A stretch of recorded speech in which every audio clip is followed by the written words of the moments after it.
Hi there, everyone. It's Russell. Welcome to the Reading Fabricator, and today I'm going to delve into a bit of non-fiction, cinematic non-fiction. It is Cinema Speculation by Quentin Tarantino. His second book that he's released this year. His second book that he's released in the past couple of years. First one being the novelization of Once Upon a Time in Hollywood, which I was actually a bit of a fan of. I actually quite enjoyed it quite a bit.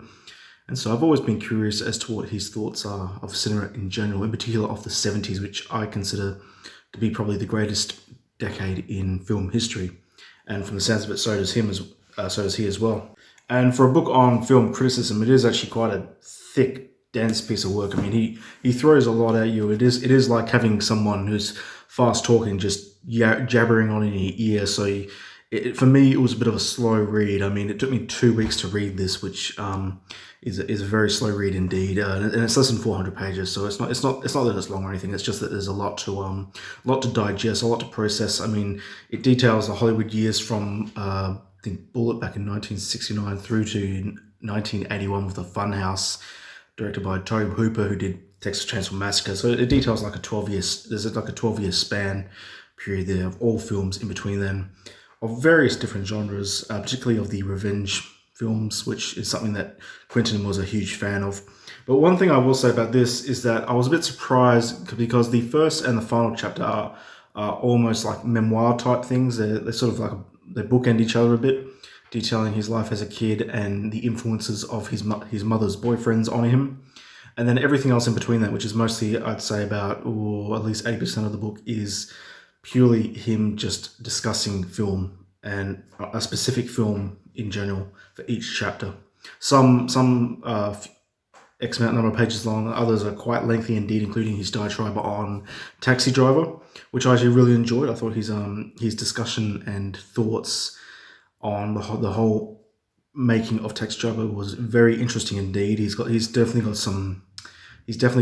got some controversial opinions on the whole idea of it, particularly when it comes to screenwriter and director Paul Schrader. He seems to really have a lot of opinions about the man. I myself think that Paul Schrader is a little bit of a genius.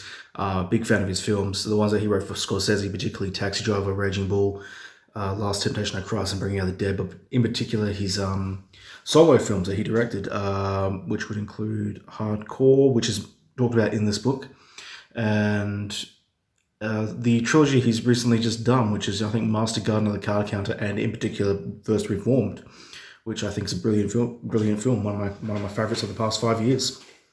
But that's just one of many aspects in this book that Quentin's getting into. He really has a lot to say about the Hollywood industry, and in particular about the idea of screenwriting, and a lot about actors as well. And he has a lot of high thoughts and opinions on a lot of actors who just came and went, and some actors who just had their moment and then disappeared altogether.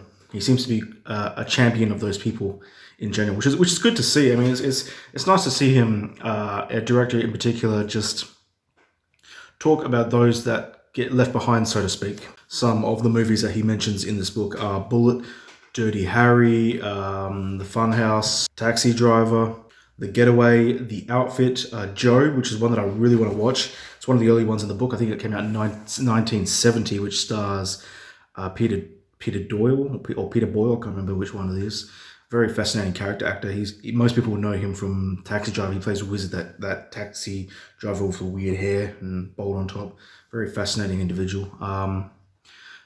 But Joe in particular, it really caught my fancy. And then there was another one where he discusses in great length in this book called Rolling Thunder. And out of all the movies he's talked about in this book, Rolling Thunder is the one that really piqued my interest. I mean, really piqued my interest. It's a revenge film, and it was written by Schrader, I think, and it had a bit of issues when it came to censorship, because when they did test screenings for it, a lot of people complained about the absolute horrific violence of it, that's at the end of the film. Now, if you watch the scene today, which is there's like a 10-minute video of it on YouTube, it's really not that violent, but I guess at the time that it was released, it was considered quite a grisly scene, featuring Tommy Lee Jones playing the supporting character in the movie, and the main character having his hand pretty much grounded off, so he has like a hook for his hand. They both go into this whorehouse and just start blasting everyone away. Tarantino talking about the making of the film and some of the compromises that came to just to get the film on screen is quite fascinating indeed.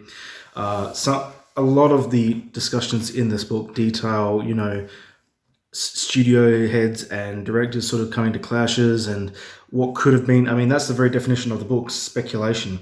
A lot of what he talks about here is, well, what if it was done like this? What if this person was cast instead of this person? And in particular, things like in Taxi Driver, he's talking about why Harvey Keitel was cast as the white pimp and how it sort of went against Paul Schrader's original script, which was to have everyone black and to have Travis Bickle slaughter everyone who's black at the end of the movie in that particular whorehouse as well. But people said that if you included that in the movie, it would start riots. So they sort of got pressured into not actually filming it that way. So it's things like that that really, really grip you. But the opening chapter, which is dedicated to how Quentin talks about how he got into movies as a young kid, how he went and saw all these double features. I mean, that's one thing I absolutely love is cinemas show double features. You pay for it, you see one and then the other. And he went with one of his mum's boyfriends to this movie, and it's considered such an awful movie that the audience is just screaming at the screen, just yelling obscenities. And Tarantino is reveling in it. He's absolutely loving it. So he starts swearing at the screen as well. And it's the first time he's ever seen an audience just get actively engaged in the idea of film in general.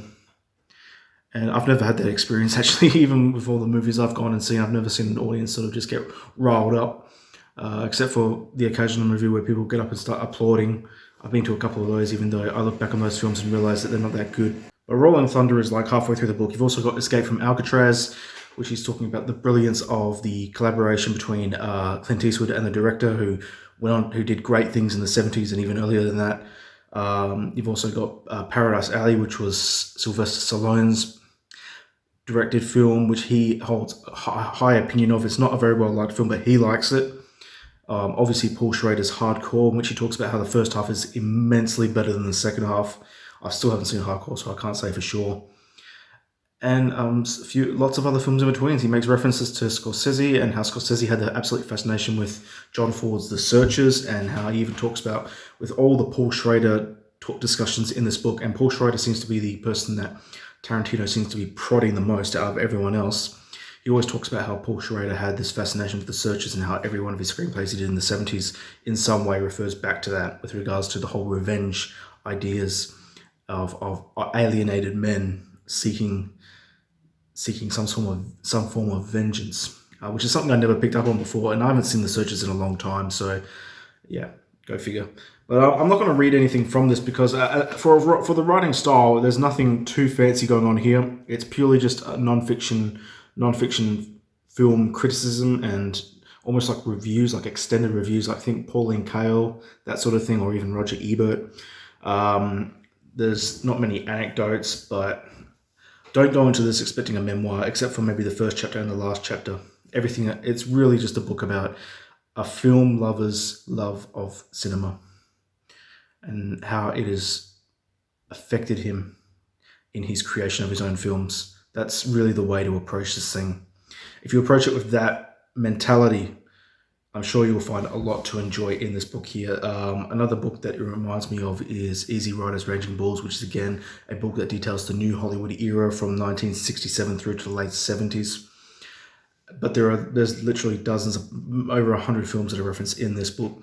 So you will have no shortage of films to look up after you finish reading this. I know for damn sure that as I was reading this, I was looking up films, particularly from the slasher and horror genre, that Tarantino seems to have an absolute affiliation for. He seems to really love that sort of thing.